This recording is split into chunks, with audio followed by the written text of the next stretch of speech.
जय गुरुदेव दोस्तों। आज हम जानेंगे कि कैसे स्वयं भगवान विष्णु ने संत रविदास जी की परीक्षा लेनी चाहिए। संत रविदास जी का एक साधारण चरमकार परिवार में जन्म हुआ। समाज उन्हें उनकी जाति के कारण हीन दृष्टि से देखता था, लेकिन वे मन, कर्म और वचन से पूर्णतः शुद्ध और भगवान भगत थे। उनका हृदय पवित्र था। वे गंगा तट पर बैठकर राम नाम का जप करते और प्रेम, समानता और भक्ति का संदेश देते। और धीरे धीरे उनकी ख्याति दूर तो फैलने लगी। बैकुंठ में बैठे भगवान विष्णु ने यह सब देखा। उन्होंने नारद मुनि को बुलाकर कहा, नारद, मैं देखना चाहता हूँ कि संत रविदास जी की भक्ति कितनी अटल है।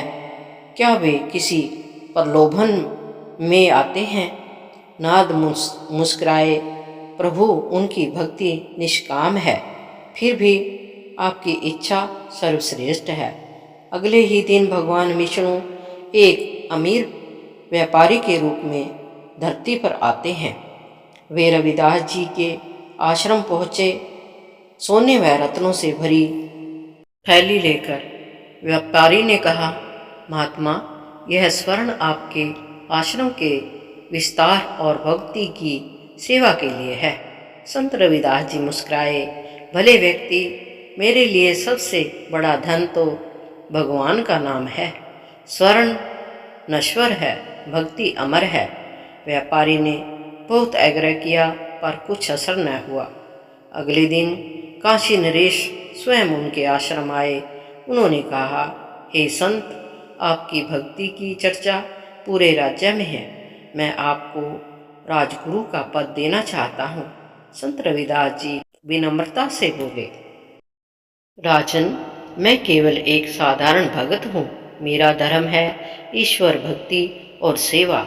पद या सम्मान मेरा लक्ष्य नहीं है। राजा ने बहुत समझाया, फिर भी संत अडिग रहे। भगवान विष्णु ने तीसरी परीक्षा लेने का सोचा। इस बार धैर्य की।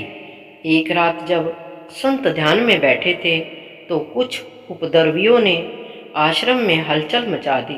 शिष्य घबरा गए, पर संत रविदास जी शांत बैठे थे, राम नाम का जप कर रहे थे।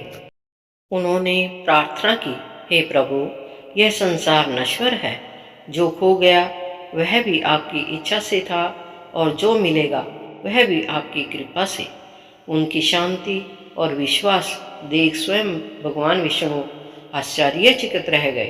अचानक दिव्य प्रकाश प्रकट हुआ। विष्णु भगवान अपने वास्तविक रूप में प्रकट हुए और बोले, महात्मा रविदास, तुमने धन, पद और कठिनाई तीनों में अपनी भक्ति को अडिग रखा। तुम्हारी भक्ति शुद्ध और निष्काम है। मैं तुमसे अत्यंत प्रसन्न हूँ। संत रविदास जी ने सिर झुकाकर कहा, प्रभु, यदि आप प्रसन्न हैं तो ऐसा वर दें कि संसार में प्रेम, समानता और भक्ति का प्रकाश फैले। भगवान विष्णु ने वरदान दिया, तुम्हारी कीर्ति युगों युगों तक बनी रहेगी। तुम्हारा संदेश हर युग, हर मनुष्य को राह दिखाएगा। इतना कहकर वे अंतर्ध्यान हो गए। एक दिन एक वृद्ध महिला उनकी शरण में आई। महात्मा, मेरे परिवार भूखा है।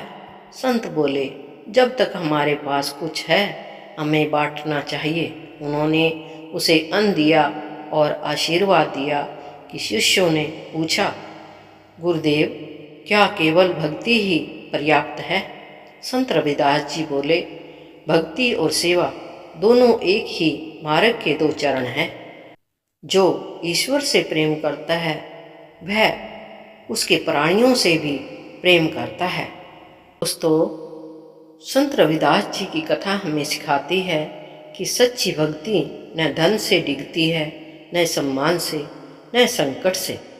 भगवान स्वयं ऐसे भक्तों को नमन करते हैं जो समर्पण और प्रेम से भक्ति करता है, उसकी रक्षा स्वयं प्रभु करते हैं। जय गुरुदेव दोस्तों। वीडियो अच्छी लगे लाइक करिए, शेयर करिए, सब्सक्राइब करिए, कमेंट करिए, बेल आइकन को हिट करिए। धन्यवाद।